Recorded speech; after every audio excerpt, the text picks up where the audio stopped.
কেমন আছো সবাই? আমি আবার চলে এসেছি নতুন একটা ভিডিও নিয়ে। আমার নাম নূপুর ঘোষাল।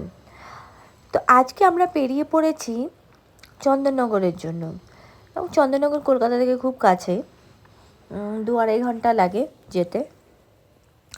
তো চন্দননগর যাওয়ার আমার অনেক দিনের ইচ্ছে ছিল। নামটা যেরকম চমৎকার চন্দননগর, সেরকম মানে জায়গাটাও খুব চমৎকার। আমার তো গিয়ে এই যে জায়গাগুলো আমি দেখছি, আমার মন ভরে গেছে। মনে হচ্ছে আমি বাড়ি চলে এসেছি, আমি আর রিটার্ন যাব না। এখানে আমাকে একটা বাড়ি দিয়ে দাও বা কিনে দাও, আমি এখানেই থেকে যাব। জাস্ট দেখো চারিদিকে কি সুন্দর লাগছে। 4টে কাকা বসে আছে, মানে মাঠ, গাছপালা, মানে কি সুন্দর লাগছে।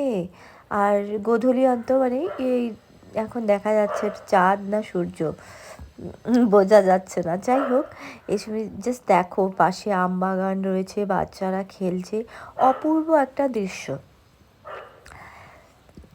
যেহেতু এখন বাইরে যাওয়া অতটা হয় না, আমার মায়ের শরীর খারাপ, সেই জন্য আমি আর বাইরে যেতে পারি না। আমাকে দিনের দিন আবার রিটার্ন চলে আসতে হয়।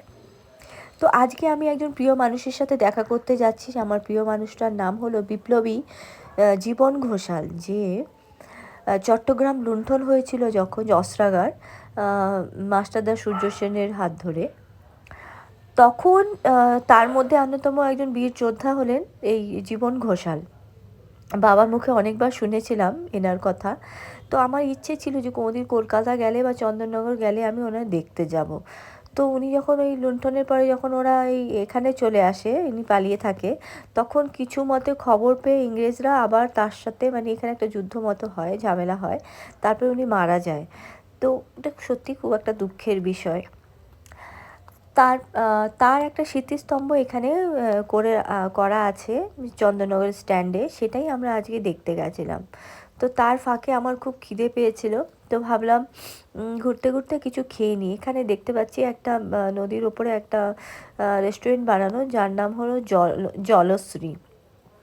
রূপশ্রী, কন্যাশ্রী, এখন হয়েছে জলশ্রী। যাই হোক, আমার খুব ভালো লেগেছে দিদির এই প্রকল্পটা জলশ্রী।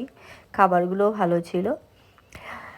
তারপরে এপাশে ঘুরতে ঘুরতে আমার খুব ঠান্ডা লেগে গেছে। এই ঠান্ডা এখনও লেগে আছে।